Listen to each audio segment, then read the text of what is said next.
The sea was calm. Waves rolled gently under a golden sunset, and the massive U.S. Navy supply ship sliced through the waters with quiet confidence. But that peace shattered in an instant.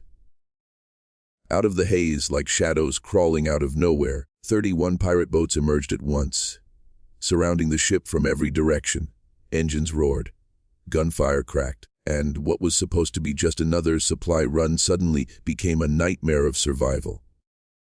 Imagine being one of those sailors, staring out at the horizon only to realize you are trapped in the middle of a deadly swarm. 31 boats, hundreds of armed men, all determined to take down one ship. And yet, what happened in the next few hours shocked the pirates, stunned the world, and became a story whispered in naval circles to this very day. Pirates had been a menace in these waters for decades. Cargo ships had been hijacked, crews had been kidnapped, and ransoms had been paid in the millions. But attacking a U.S. Navy supply vessel wasn't just foolish, it was suicidal. Still, these pirates believed they had strength in numbers. 31 boats armed with AK-47s, RPGs, and machine guns could overpower any target, or so they thought. What they didn't realize was that the U.S. Navy crew they had chosen to ambush wasn't just armed with weapons. They were armed with discipline, strategy, and training forged under the harshest conditions. The captain and crew didn't see 31 boats. They saw 30. Opportunities to turn an ambush into a massacre. And as the first wave of bullets tore across the water, the sailors knew this battle was going to be written in history. The pirates struck first, a deafening rain of bullets hammering the ship's steel hull. The air filled with smoke and sparks as ricochets sang across the deck. But the Navy crew didn't panic. They moved with precision, their every step drilled into muscle memory. Machine guns roared from mounted stations, sending streams of fire across the waves. Pirate boats at the front line exploded into fireballs, ripped apart by accurate bursts. Yet the swarm pressed on, fearless or perhaps desperate. Shouts in foreign tongues echoed over the water as RPGs whooshed past, narrowly missing the ship's superstructure. And then came the counterstrike. The Navy captain swung the vessel sharply, using the sea itself as a weapon. Towering waves knocked smaller boats off balance, capsizing some instantly. It wasn't just firepower. It was tactics, brains over brute force. And for the first time, the pirates began to understand they had picked the wrong prey. The horizon now looked like a battlefield. Smoke rose from burning boats, oil slicks shimmered across the waves, and yet, more pirate vessels closed in. They weren't retreating, they were desperate. This wasn't just a raid for quick cash. Many of these pirates had staked their lives on this one chance. With families waiting for ransom money and warlords demanding results, failure wasn't an option. They screamed, fired wildly, and pushed their speedboats to the limit. But inside the U.S. Navy supply ship, the atmosphere was different. Calm voices echoed across the bridge. Orders were given sharply, gunners reloaded, spotters tracked targets with surgical focus. This wasn't chaos. This was organized resistance. And the pirates were slowly realizing they weren't facing frightened sailors. They were facing a crew trained to turn fear into firepower.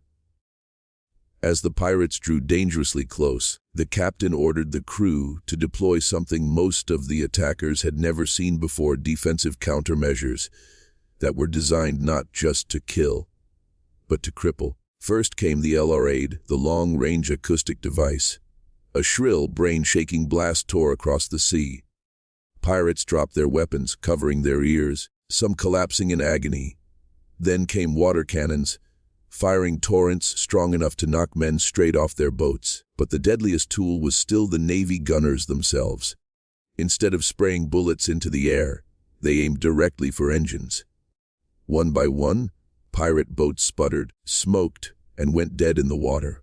And as the disabled craft drifted aimlessly, panic began to spread through the swarm. For the first time, the pirates weren't hunters, they were prey. But desperate men do desperate things. A cluster of pirate boats decided they couldn't win from afar. Instead, they charged straight at the supply ship, hoping to ram and board. It was a suicide move, but if even a handful of them got aboard, The fight could turn bloody. Alarms blared as the crew prepared for close quarters combat. Rifles were locked and loaded. Marines stationed on the supply ship gritted their teeth, waiting for the pirates to climb the rails. And then it happened. A rocket, propelled grenade streaked across the sky, slamming into the side of the vessel. A thunderous explosion shook the deck. For a moment, smoke blinded everyone. Pirates cheered, thinking they had broken through. But when the smoke cleared, the U.S. flag still flew proudly. The ship was damaged, but not broken. And that was when the Americans struck back harder than ever before. Now the battle reached its breaking point. The supply ship unleashed everything it had. Tracer rounds lit up the darkening sky like fireworks. Every gunner fired with ruthless precision, cutting through wave after wave of pirate craft. The sea boiled with flames as shattered boats sank beneath the waves. Desperate survivors tried to leap into neighboring vessels, but the swarm was thinning fast. Still, the captain wasn't satisfied with just defense. He wanted to send a message. The ship charged forward at full throttle, plowing straight through the chaos, using its massive hull to crush pirate boats in its path. The sheer force sent wooden vessels splintering like matchsticks. The sound was deafening. The crash of metal, the screams of pirates, the roar of engines. And in that moment, the pirates realized they hadn't attacked a helpless supply ship. They had awakened a steel beast, and it was devouring them alive. The pirates were bleeding men and boats, but their leaders refused to surrender. In their culture of lawless seas, retreat meant death at the hands of their own warlords. So they chose madness over reason. A group of the fastest speedboats broke away from the main swarm and made a direct line for the stern of the supply ship. Their plan was simple: throw grappling hooks, swarm aboard, and overwhelm the crew in brutal hand-to-hand combat. The Americans spotted them instantly. Sirens blared. "Repel boarders," shouted the captain. Marines took positions along the rails, rifles ready, as engineers rushed to secure hatches below deck. It was a race against time. If even a handful of pirates made it aboard, the entire ship could be compromised. The sea had already become a graveyard of burning wreckage. But now, the fight was about to get personal. The first pirate boat slammed against the hull with a bone-jarring crash. Men leapt, hooks flew, ropes tightened. A dozen pirates scrambled up the side like spiders in the night, AK-47s strapped to their backs. But they were met with fire. Marines opened up point blank, forcing the intruders back into the sea. Yet some made it onto the deck, screaming war cries, machetes raised. The clash was brutal, fast, and bloody. Every corridor became a choke point. The echo of boots, the crack of rifles, and the roar of grenades shook the ship. But the U.S. crew was prepared. They fought not just with guns, but with unity. Every man knew his role. Every sailor trusted the man beside him. And as the minutes dragged on, the pirates' dream of conquest turned into a nightmare of survival. The captain, realizing the pirates' desperation, decided it was time to end the fight on his own terms. "Full speed ahead!" he ordered. The ship surged forward, creating massive waves that toppled smaller boats instantly. Then came coordinated strikes from the crew's gunners. Instead of waiting to be attacked, they launched a ruthless counteroffensive. Heavy machine guns swept across the water, shredding pirate vessels in seconds. Explosions dotted the horizon as ammo stores inside the pirate boats ignited. Survivors dove into the ocean, clinging to debris, screaming for help. But the U.S. crew had no time for mercy. This wasn't just about surviving. It was about sending a message that no one, not even 31 pirate boats, could touch the Navy and live to tell the tale. As dusk fell, the ocean itself seemed to bleed. Flames flickered on the waves, reflecting in the horrified eyes of the few pirates left afloat. What had begun as an ambush had transformed into a massacre. Out of the 31 boats that had roared in so confidently, only a handful remained. And those were battered, leaking, and barely functional. The U.S. supply ship, though scarred and smoking, still sailed strong, her flag snapping proudly in the salty wind. For the pirates, every second was now a choice between fight and death, or surrender and humiliation, but few were willing to admit defeat. They screamed, fired blindly, and clung to a hopeless dream. The Americans, however, were methodical, sweeping the last of the resistance with relentless precision. The night sky echoed with gunfire, and the sea swallowed the remains.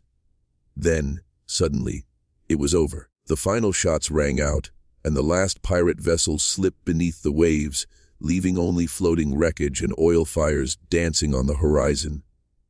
For the first time in hours, the sea grew quiet again.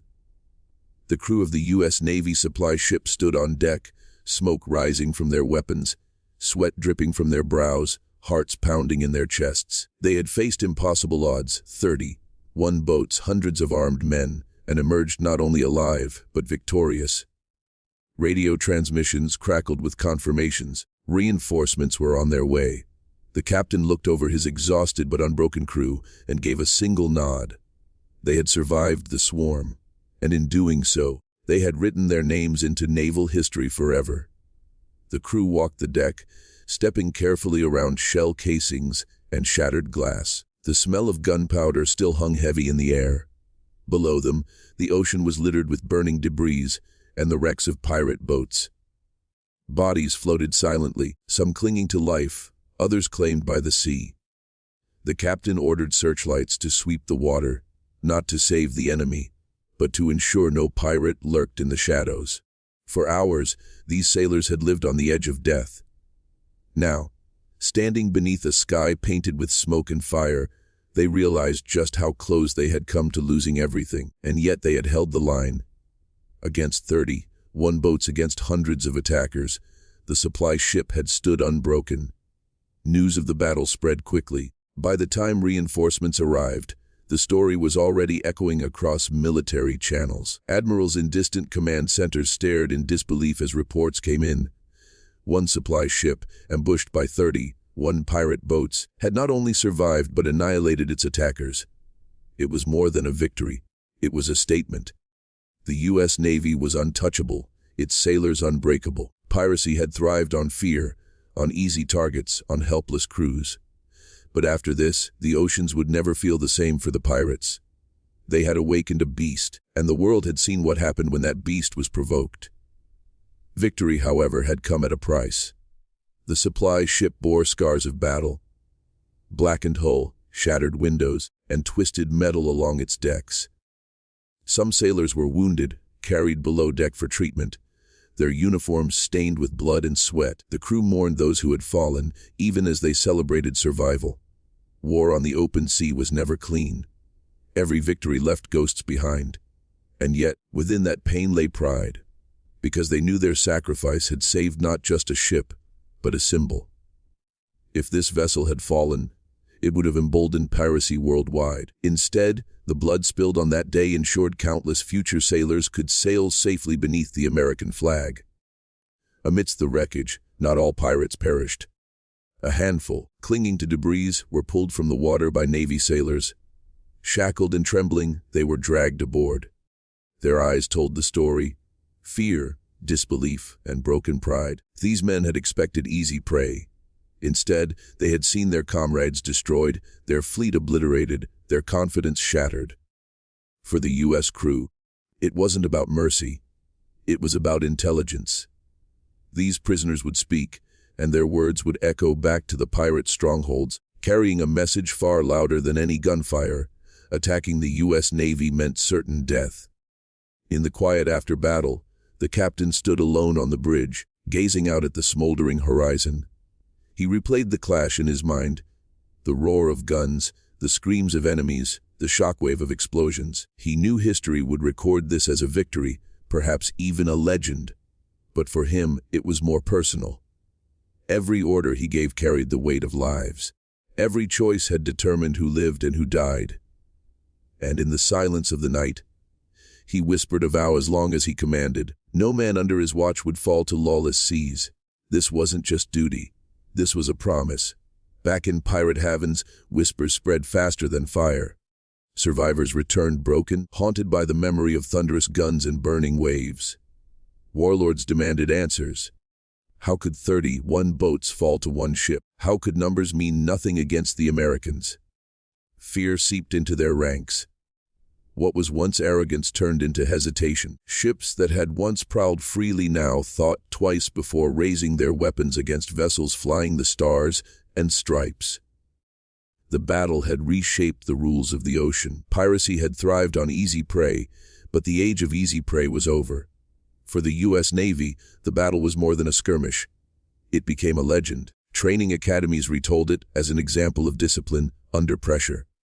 Recruits studied the tactics, learning how one ship had outmaneuvered and outgunned an armada of pirates. Families back home wept with pride, hearing how their loved ones had stared death in the face and refused to blink. Newspapers carried the story, hailing it as proof of America's resolve on the seas. For the sailors who lived it, though, it wasn't just history. It was memory, the sound of gunfire at dawn, the sight of flames on the horizon, the feeling of standing together against impossible odds and winning.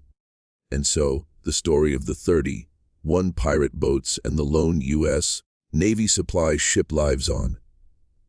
Not as just another battle report, not as a statistic, but as a warning and a legend. It reminds the world that numbers mean nothing against courage, that chaos always falls to discipline, and that even when surrounded on all sides, the American spirit will fight until the sea itself runs red. The pirates thought they had found an easy kill. Instead, they found the steel will of a Navy crew that refused to bow, refused to break, and proved to the world that sometimes it doesn't matter how many enemies surround you. All that matters is the fire inside those who fight back. And that fire, it burned brighter than 31 pirate boats could ever extinguish.